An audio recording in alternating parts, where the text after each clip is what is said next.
Salut tout le monde, c'est Nathan, j'espère que vous allez bien. Et aujourd'hui on se retrouve pour une randonnée d'une douzaine de kilomètres sur la montagne Noire. Et en fait la petite particularité c'est que tout en haut de la montagne, on va rejoindre le site d'un crash d'avion.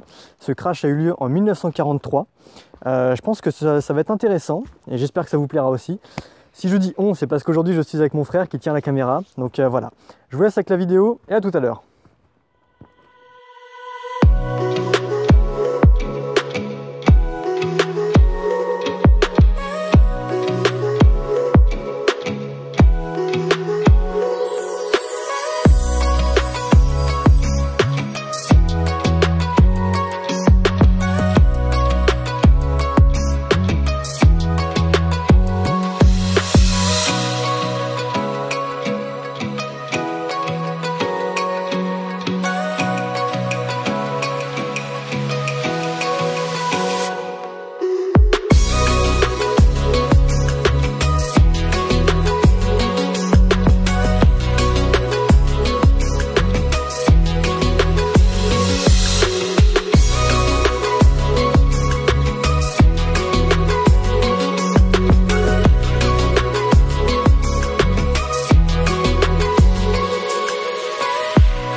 Vas-y. La descente, c'était chaud.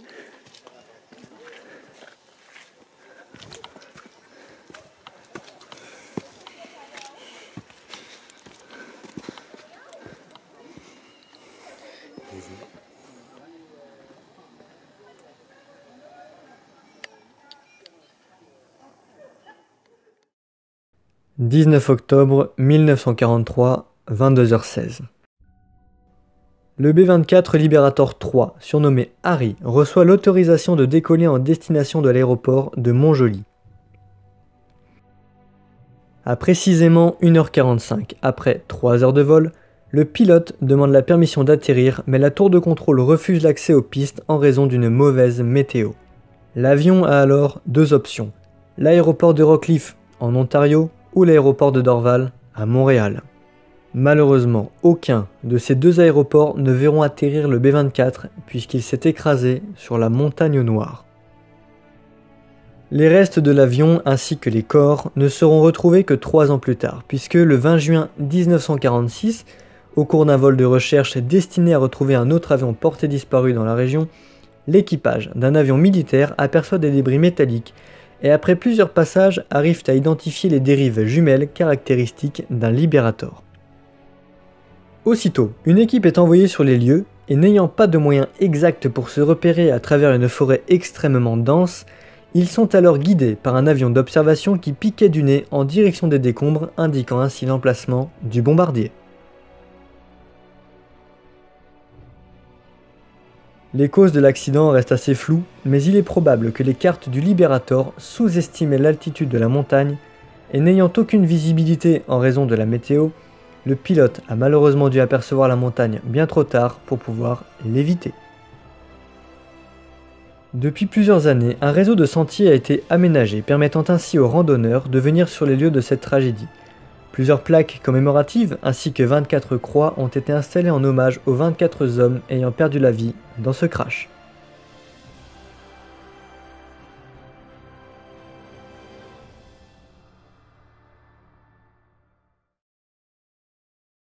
Bon, là on arrive du Liberator. Je pensais que ça allait être une épave plus complète. C'est vrai qu'en fait c'est quand même beaucoup de débris, donc ça témoigne, on va dire, de l'impact du crash, de la violence de l'impact. C'était quand même sympa entre guillemets à visiter, c'est toujours intéressant. Et là il nous reste à peu près 5 km de marche à faire. Je suis désolé pour ce plan, mais on est en contre-jour parce que la descente se fait avec le soleil dans le dos.